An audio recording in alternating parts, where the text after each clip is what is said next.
Қайным қайғыға батырды. Әңгіме. Не ішем, не кием, балаларымды қалай жетілдірем, қайда барып паналаймын деген сұрақтармен басымды ауыртқан емеспін. Барлық жауапкершілік отағасының мойнында. Мен осындай күйеуге жолыққаным үшін тағдырыма ризамын.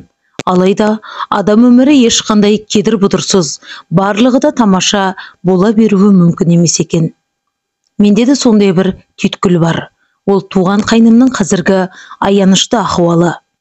Ол өзіне аянышты көрінбейтін шығар, алайда мен сол қайнымды ерекше аяймын.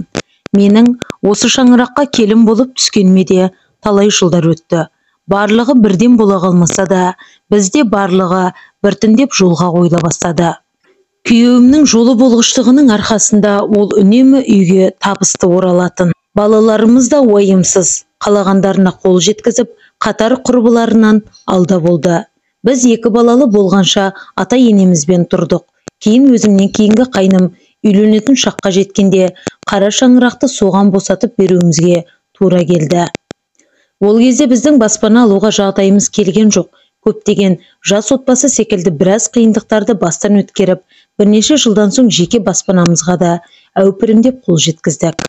Күйеуім жұмысында сатылап өрлеп, табысы да көбейе түскен соң, алдымен баспанамызды кеңейтіп, жеке көлік алдық.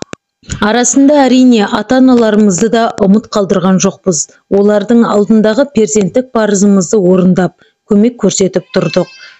Ата-енеміз біздің жұрттың алды болғанымызды, барлық бауырларымызға көмек беріп, қолдан келгенше жақсылық жасап жатқанымызда мақтаныш етіп отыратын. Үлкен кісілердің ризашылығын алған дұрыс қой. Жаңбырмен жер көгерер, батамен ел көгерер дегендей.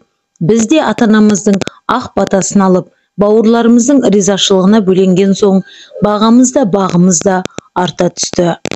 Бір жағынан Алла тағала күйеуімді ырзықты, несібелі етіп жаратқан шығар. Жолы болмай әлденеден қатты түңіліп келгенін көрген емеспін. Қашан көрсең де көңілді, жан-жағына әзіл айтып, күлдіріп жүретін. Көңілді адамның ісі де өнімді болады ғой. Оның үстінде отбасында да береке болады. Мен де балаларым да отағасының күлімдеп жүргенін көріп, жаздай жайнай түсеміз. Отбасындағы ең бірінші адам, яғни шаңырақтың басшысы, отбасына шырай кіргіземін десе де, ошақ қасының берекесін алып, ынтымағын ыдыратамын десе де, өзінің қолында.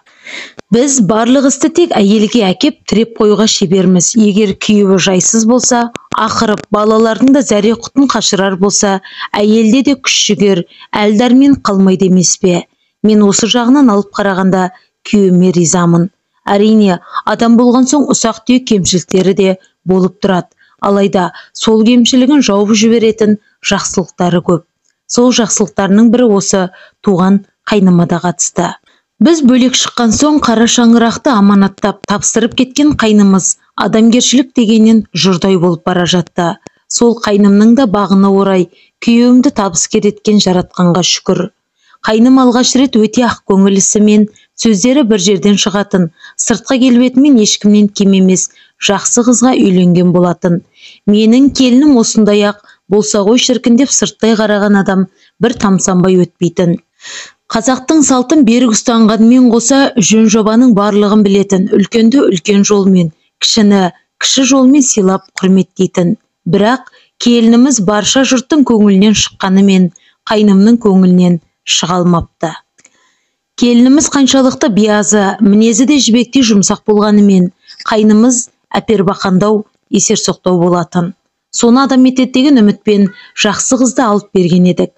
Бірақ келінімізді үйге сыйдырмай, басынан тоқпақ арылтпай, ақыры оны төркініне жіберді. Енем байғұс жылап сықтап, осындай алтын келінінен ұлының кесірінен айырылып қалғанына ішін тырнап өкінді. Бірақ қанша өкінсе де кеткен келін қайтып келмейтіні белгіледі. Қайнымыздан ол көрмегенді көрген соң қайтадан сенім артуы қиын еді. Енем қайнымызды екінші рет үйлендіру қамына кірісіп кетті. Екінші ретте де сол келініміздің бір ғана айыбы тұрмыстан қайтып келгенмен қоса бір аяғын сылтып басатын. Қайным да бір рет ажырасты ғой. Оның тұрмыстан қайтып келгенде айып көріп отырғанымыз жоқ. Ал жанның емес, тәннің кемістігін бетке басқанымыз адамдығымызға сын емес пе? Қайнымның 12 мүшесі сау болғанымен ақылға көнбейтін, мінезі жағынан жақсы деп айта алмайтындай адам. Сондықтан екеуі ары қарай тату-тәтті өмір сүріп кетсе, бала сүйіп ұрпақ жалғастырса деген үмітіміз бұл жолы да орындалмады. Бұл келінімізді де қайным жанына тиер ауыр сөздермен қоса, өзі дімкәс жанды одан сайын тұйыққа тіреп, қайтадан келген жеріне қайтаруға мәжбүр етті. Негізі бұл келіннің де артық жанға тиер жағымсыз мінезі жоқ еді. Бірақ қайныма келіншегі үйленгеннен ұнамаған соң еркіне жібердік. Ақыры ажырасты. Сосын 3-ші рет үйленбей біраз жүріп қалды. Ал біз оған тағы да үйлен деп айтуға жүрексіндік. Осылай селтеңдеп бос жүрген адам ақыры бірдеңеге ұрынады емес пе? Не жарытып істеп жатқан жұмысы жоқ, не мойнына отырғызып уақыт бөленетін алданатын баласы да жоқ. Тым болмаса жаны мен тәнін жылытып, бір дастархан басында шүйіркелесіп отыратын әйелі де жоқ адам не істесін? Көшемен көше сенделіп карта ойнайды. Өзі секілділермен бірігіп арақ ішеді. Соңында бұзақылық жасауды да өзіне ар көрмеді. Менің қайным осындай жолды таңдапты. Ол араққа ақша табу үшін 2-3 досымен бірігіп, ауыл ішіндегі кішігірім дүкенге ұрлыққа түседі. Көп ұзамай аядай ауылдағы ұрлық әшкере болады. Бір күннен ұзатпай қайным ұсталып түрмеге тоғытылады. Енем зар еңіреп, күйеуіме болған жайды айтып, араша сұрады. Күйеуім де жалғыз бауыр үшін аянып қалған жоқ. Оны қыруар ақша беріп түрмеден босатып алды. Мен заң орындарын әлсіз етіп көрсеткім келіп отырған жоқ. Барлығы да заңмен шешілді. Яғни дүкен иесінің арызын қайтарып алуына үгіт жасап, келтірген шығындардың барлығының орнын толтырған соң ғана қайным түрмеден босап шықты. Осы кезде қайнатам науқастанып жүрген. Ұлының күйігі жанына батпай қойсын ба? Сол дерттен қайтып оңалмаған қайнатам кіші ұлының тағы бір пәлеге ұшырағанына шыдай алмады. Ақыры сол күйіктен көз жұмды. Қайным түрмеден босап шыққан соң оған барлығымыз адам бол, жас бала емессің, есің бар, ендігі жұрт қатарлы үй болып, әдемі отан болып отыруды ойла деп жан-жақтан ақылымызды айтып жаттық. Бірақ сөзімізге құлақ асқан қайным болмады. Біздің де сол сәттен бастап проблемамыз көбейе түсті. Күйеуім де өз отбасымен бірге қайнымның мәселесін арқалап жүруге мәжбүр болды. Енді қайтсын, қартайған анасы қай жағына жүгіреді? Ал атамды ажал алып кеткелі өздері де әбіржіп, ұсқыны кетіп қалды. Сол қара шаңыраққа бір келіннің керек екенін ойлайтын қайным жоқ. Анасын одан сайын уайымға батырып, оның да түбіне жетуге аз қалды. Енемде қартайған шақта осыншама азапты арқалаймын деп ойладым екен. Әрине, барлық адам жақсылықтан үмітті ғой. Енемде қолына келін түсіріп, кіші ұлының адам болып отырғанын, өзге замандастары секілді бала сүйіп, бір отбасының отағасы атанып отырғанын көргісі келеді. Бірақ ол арманы енем өмірден өткенше орындалмады. Ауылдағы қайнымыздан қайран болмаған соң енемді қолымызға көшіріп алдық. Ол кісі де қара шаңырақтан кеткісі келмеді, бірақ оның жағдайын жасап отыратын адам жоқ қой ол жерде. Ал біз сонда көшіп бара салайын десек, ауылда күн көре алмаспыз. Күйеуімнің жұмысы қалада. Балалар да үйреніп қалған жерінен кеткісі келмейді. Қалада тұрғанымызбен үйіміз жер там. Есік алдында кішігірім бау-бақшамыз да бар. Барлық жағдай жасалған. Сондықта болар, енемде көп ұзамай жанымызға көшіп келді. Ендігі ойымыз ауылдағы үйді сатып, қайнымды да қолымызға алу болатын. Сонда күйеуім өзі бас көз болып, жұмысқа орналастырса, үйлендіріп мойнына жауапкершілік артса, түзеліп кетер деген үмітіміз бар еді.